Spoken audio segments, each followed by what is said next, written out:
The sun bled orange across the horizon, casting long shadows across Marcus's field. He stood with his hands on his hips, surveying the rows of crops that had barely survived another season. The soil here was stubborn, resistant, much like Marcus himself. He'd chosen this place the furthest settlement from the main colony for exactly that reason. No crowds, no expectations, no one asking him about his wife, or why he'd left the teaching position in the city, or whether he was ever going to stop isolating himself. That had been 3 years ago, inside the cabin. His house was as sparse as the land around it. One bedroom, a kitchen that saw little use, a living space with a chair, a table, and a fireplace that he kept burning more for habit than warmth. The walls were bare except for one photograph he'd never managed to remove, his wife, smiling, before the accident, before everything changed. He'd learned not to look at it directly. Marcus prepared his dinner as the light faded, heating old soup on the stove, tearing bread, pouring water. The ritual was familiar enough that he could do it without thinking. He ate at the table, alone, watching the shadows creep across the wooden surface. Outside, the wind was picking up. There was a storm coming. He could taste it in the air, that particular electric tang that meant rain was on its way. He settled into his chair by the fire, a worn novel in his hand, something he'd read 3 times before when the knock came. It wasn't loud. It wasn't hurried. It was soft, hesitant, the sound of someone uncertain whether they should be there at all. Marcus froze. No one came here. Not at this distance from town, not at this hour. He listened, heart suddenly alert in a way it hadn't been in years. Another knock, slightly more insistent. He set down his book and crossed to the door. Yes, he called through the wood, not opening it. Please, a voice answered. Female, but with an accent he didn't recognize. Something in the cadence was different, musical in an odd way. Please, I need help. Marcus hesitated. He'd built this life specifically to avoid situations like this. He opened the door just a crack, one hand ready to push it shut again. What he saw made him freeze entirely. She stood in the gathering darkness, soaked through. Her skin a pale lavender blue in the dying light. Her eyes were large and luminous, a deep violet that seemed to catch what remained of the sunset. She wore a thin, worn robe that clung to her frame, and her dark hair hung in wet strands around her face. She was trembling. Behind her stood 2 children, a boy and a girl, both with the same otherworldly features, the unusual skin tone, the large eyes, both clutching a small bundle between them, both terrified. Marcus's hand gripped the doorframe. What? I am sorry, the woman said quickly. I am sorry to come here, to bother you. I would not. But she paused, and he could see her gathering herself, choosing her words carefully. The patrols came through our settlement this morning. They were taking people like us. I ran. I took the children and I ran, and I heard. She swallowed hard. I heard of a human who lived alone, far from the city. A human who didn't turn people away. And I thought, I hoped, you can't be here, Marcus heard himself say, though his body wasn't moving. I know, she said softly. I know this is wrong. I know I'm asking too much. But they're scared, and they're cold, and I don't know where else. The boy shivered violently. Something in Marcus's chest twisted. He saw it clearly in that moment, the exhaustion in the woman's violet eyes, the way she held herself between her children like a shield, the utter hopelessness of her situation. He thought of his wife, of all the ways he'd failed to save her. Perhaps this was his chance to do something different, to be someone different. He stepped aside. Come in, quickly. They entered like ghosts, dripping water across his wooden floor. The woman looked around his sparse cabin as though it were a palace, taking in the fire, the warmth, the safety of 4 walls. The children stayed close to her, their eyes darting nervously around the space. Marcus closed the door and locked it. For the first time in 3 years, he was acutely aware of his solitude, not as a comfort, but as something that had just shifted into something else entirely. I'm Marcus, he said. What's your name? Isadora, the woman replied, and there was relief in saying it aloud, as though the name itself had been dangerous to carry. These are my children, Nex and Sira. He nodded slowly. Okay, let's get you dry. There are towels in the bathroom, and I have dry clothes. Nothing will fit perfectly, but thank you, Isadora said, and the words came out shaky with something that might have been tears. Thank you so much. As he pulled out towels and found clothing, Marcus's mind was spinning. He was harboring aliens. And registered aliens. If the authorities found out, there would be questions. Serious questions. Fines at minimum. Possibly worse. Prison time, maybe. Exile from the colony.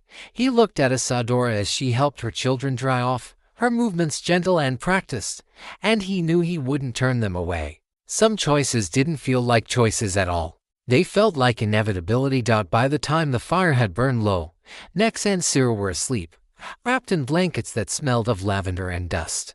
They looked so small, so fragile. Marcus had forgotten what children looked like when they weren't afraid, when they could simply rest. Isadora sat across from him at the table, still wearing clothes that didn't fit his old sweatshirt, rolled at the sleeves, and pants cinched tight with a belt. She held a cup of tea between her hands like it was the most precious thing in the world. "Why did you help us?" she asked. "You don't know us. You could report us. The authorities would probably reward you." Marcus looked at his hands. They were weathered, stained from working the soil. "I've learned that most people are alone even when they're together. You came here because you were more alone than this." He paused, meeting her violet gaze. "I understand that kind of alone." Isadora's eyes widened slightly. "Your wife," she said. It wasn't a question. "You've lost someone." He nodded, surprised at how easily she'd understood. 3 years ago. An accident. I came here to, I don't know, to stop feeling anything at all, I suppose." She reached across the table, her hand hovering in the space between them. When he didn't pull away, she placed her fingers gently against his palm. Her skin was warm, and her touch was careful, as though she was afraid he might break. "I'm sorry," she whispered. "I know what it is to lose everything." "Your children's father?" he asked. "Dead," she said simply. "Killed in the border conflicts. The government calls it a war that never happened. But he's still dead." Her fingers tightened on his hand. "And when I went to my own people for help, they called me weak. Half-breed. Said I was tainted because Solon was human. Said my children were mistakes. That we should have died with him." Marcus felt something twist in his chest, anger at a world that could be so cruel. And something else. Something softer. He turned his hand over so that his palm faced hers, and their fingers interlaced naturally. "You're not mistakes," he said quietly. "And you're not alone anymore." Isadora looked down at their joined hands, and for the first time since she'd arrived, he saw something like hope flicker across her features. Outside, the rain began to fall, a steady drumming against the windows. Inside, in the warmth of the fire, two people who had been broken in different ways sat together in silence that no longer felt empty. "Maybe," Isadora said softly. "Neither of us has to be alone anymore." The morning came softly, filtered through a sky still heavy with clouds. Marcus woke in his chair, a blanket draped across his shoulders that he didn't remember placing. Isadora was already awake, sitting by the window with a cup of water, watching the rain-soaked fields. The children still slept, curled together in the warmth of the fireplace. She turned when she heard him stir, and their eyes met across the room. There was something different about her in daylight. Without fear driving her, without the urgency of the night, he could see the woman beneath the exhaustion. She was beautiful in a way that transcended species in the intelligence behind her eyes, in the grace of her movements, in the quiet strength she carried. "Good morning," she said, her accent softer now, more confident. "I wanted to let you sleep. You were kind to give up your bed." Marcus stood, stretching. "I'm used to sleeping in that chair. Old habit." He moved to the kitchen. "I should make breakfast. The children will be hungry when they wake." As he worked cracking eggs, toasting bread, warming milk on the stove, Isadora moved quietly around the space, learning the layout of his kitchen. When their hands brushed reaching for the same thing, neither pulled away immediately. The contact felt like asking a question and hearing yes as the answer. They were setting out the food when Nex and Cyril stirred. The children were shy in daylight, clinging to their mother at first, but slowly warming to the strange human who seemed to have taken them in. Cyril asked him endless questions. Was he really human? Why were his eyes so small? Did all humans eat food that looked like that? While Nex watched him carefully, as though assessing threat level. By midday, Marcus was fixing the fence near the backfield when a shadow fell across his work. He looked up to see a figure in an official hover skimmer parked at the edge of his property. His stomach dropped, Lenin climbed out tall, dark-haired, with the bearing of someone used to authority. He wasn't military, which was almost worse. Military he could understand. This man had the look of someone from the Colonial Administration Office. Marcus Webb. The man called out. Marcus set down his tools slowly. That's right. I'm Cale Voss, Colonial Administrator, Sector 7. He extended a hand, and Marcus shook it automatically. I'm doing a routine check of the outer settlements, making sure people are following the new regulations about harboring. The way he said the word made it clear he wasn't talking about boats. I don't know what you mean, Marcus said carefully. Cale smiled, but it didn't reach his eyes. May I look around? It wasn't really a question. Before Marcus could answer, Isadora stepped out of the cabin, the children behind her. She moved deliberately, calmly, as though she'd been waiting for this moment. Marcus's heart seized. No need, she said softly. Her violet eyes locked on Cale's face. We're here. We surrendered ourselves. Isadora. No, Marcus started. It's over. Marcus, she said, her voice filled with resignation. Running only delays inevitable. But Cale was staring at Isadora with an intensity that went beyond official duty. His expression shifted surprise, then something that looked like recognition. Isadora, he said slowly. Isadora, 7th of the Void. She stiffened. I go by Isadora now. Only Isadora. Marcus watched as the administrator's stern expression crumbled. I thought you were dead. After Solon died, I heard the council. I thought they'd. He ran a hand through his hair. What are you doing here? With a human? Surviving, Isadora said simply. Which is more than my people allowed me to do. Cale turned to Marcus, and there was something like anguish in his face now. You don't understand what you're doing. Harboring unregistered aliens is a federal crime. They'll fine you, exile you at minimum. They might. I don't care, Marcus said. And he meant it. Somewhere in the last 12 hours, his carefully constructed isolation had broken open, and he'd found something worth risking everything for. Not just Isadora's safety, but the possibility of connection. The chance to matter to someone again. Marcus, Isadora touched his arm. You should let him take us. You still have a chance to know, he said firmly. He looked directly at Cale. What do you want? The administrator's jaw tightened. He looked back at Isadora, and Marcus saw something unspoken pass between them. History, perhaps. Shared loss.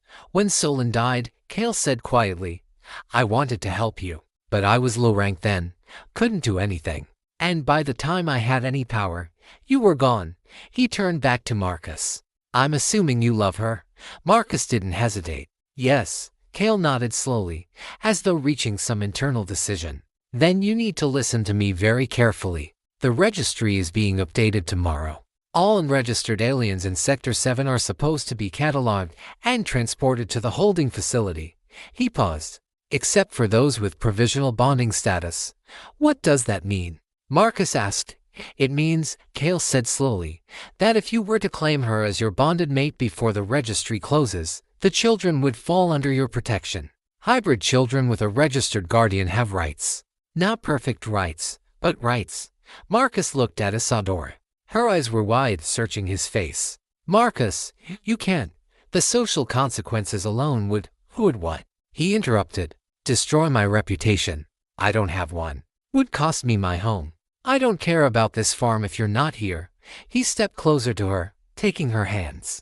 Isadora, I meant what I said last night. I don't want to be alone anymore. This is insane, she whispered, but she wasn't pulling away. Probably, he agreed. But I'm doing it anyway. Cale cleared his throat. I can file the paperwork. It won't be perfect, and they'll investigate, but it'll buy you time. Maybe enough to figure out what comes next. He looked directly at Isadora. I'm sorry I couldn't save you before. Let me try now. Isadora squeezed Marcus's hands tightly, her eyes glistening. When she spoke, her voice was barely audible. Okay, she said. Yes, I accept. Marcus pulled her close, and in front of an administrator who was risking his career, in front of 2 alien children who were finally safe, he kissed her. It wasn't a passionate, desperate kiss. It was a promise, soft and certain and absolutely real. As Cale returned to his skimmer to file the paperwork that would change everything. Marcus held Isadora close, and she rested her forehead against his chest. The rain had stopped. Outside, The sun was beginning to break through the clouds, casting golden light across the wet fields. "What happens now?" Isadora asked softly. "Now," Marcus said, "we figure out how to make this real. Not just on paper. Real." She looked up at him, hope and fear mingling in her violet eyes. And he knew that whatever came next, the challenges, the resistance, the difficulty of bridging to worlds, it would be worth it, because he was no longer alone, and neither was she.